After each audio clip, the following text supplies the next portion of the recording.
try their level best to provoke me with all their drama antics into trying to rile me up into reacting unprofessionally, although unsuccessfully, I might add, simply because I knew what they were doing. But when they had finally succeeded with all their drama antics, of course with the door closed, mind you, of making my wife cry, wherein my wife, while still crying, finally asked the campus director, "Why are you doing this to us?" That's when the campus director responded to my wife by way of actually taking her hand and waving it in front of my wife's face like this. That is about 7 inches away from my wife's face, while my little girl was still sitting right by my wife. And that's what I mean by trying to provoke me. And then she said to my wife while doing that, "Oh, why don't you just get out of here? Just go away. Just go away. Get out of here. Go away." Well, it was at that precise moment that I then arose out of my chair and told my wife, "Honey, we're obviously not welcome here. And this is obviously just one big game to them anyway. So let's just please go now." And then, upon the campus director then opening the door to the hallway where all the other SJVC workers were with their doors open, and boy, I mean, just as if right on cue, as rehearsed so beautifully, the RT program director then yelled out, as soon as she opened the door loudly, "Kelly, you are one of the most unprofessional men I have ever met." Thus obviously loud enough for all the other SJVC officials, workers in the hallway to hear, so as to once again try to besmirch my character and level of professionalism in the sight of others, in an absolutely desperate attempt by this time to try and justify all of their heinous actions against me and finish me off once and for all. That's what happened. So no wonder they had rearranged the meeting in that way and wanted me only in that re-enrollment meeting all by myself. No wonder. So it was after this definite charade of a show that I then immediately let Mr. Mike Perry know that same day on February 7th, 2011 via an email about what had happened at that re-enrollment meeting. With no response from Mr. Perry, I then emailed him again the next day on February the 8th with the question, why did they have me go into the meeting yesterday without my lawyer under such drastically different circumstances than what I had originally agreed to? However, even though I received receipts of confirmation that Mr. Mike Perry had definitely opened and evidently read all of my emails, I still never once received any personal response from Mr. Mike Perry. So then I sent Mr. Mike Perry another email thereafter on February the 15th of 2011, as I already mentioned earlier, wherein I had inquired of Mr. Mike Perry to please produce a copy of that September 29th 9 a.m. deadline warning notice. And even though, like I said earlier, Mr. Mike Perry himself was not able to provide me with such a warning notice, of course, that's when 7 days thereafter, on February 7th of 2000, on February 22nd, that SJVC had finally requested of me to please give them an alternative money demand, like I said towards the beginning of this video. But as of this current date, July 21st of 2011, I haven't even yet responded to them. And so that's where my case stands right now. And of course, I will, while I do most certainly have every intention of responding to SJVC's alternative money demand very, very soon now, which is why I'm putting this video message out right now. I've been spending much of my time since then, since their alternative money demand request, I've been spending much of my time investigating and researching out my case against SJVC because, quite frankly, I'm not even the slightest bit interested in now allowing SJVC to try to use this method just to conveniently legally erase all of their extremely abominable actions against me and my family.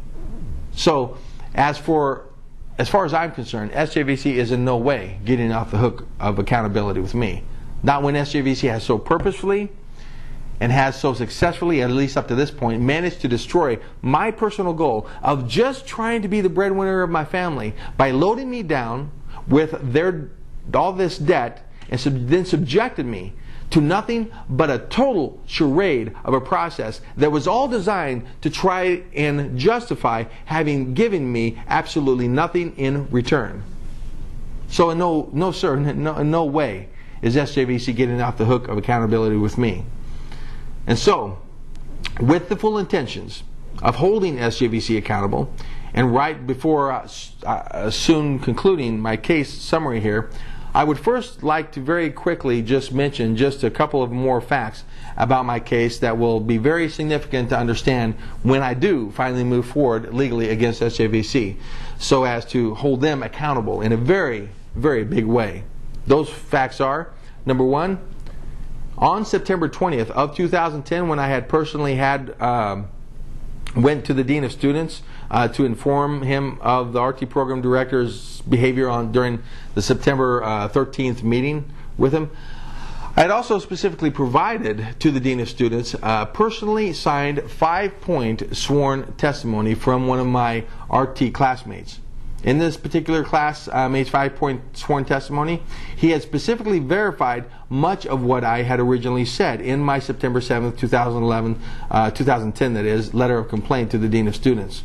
And specifically, he also testified that the teacher who taught the PALS class within the RT 104 class actually did engage in the practice of literally giving verbatim all the answers to the PALS certification test.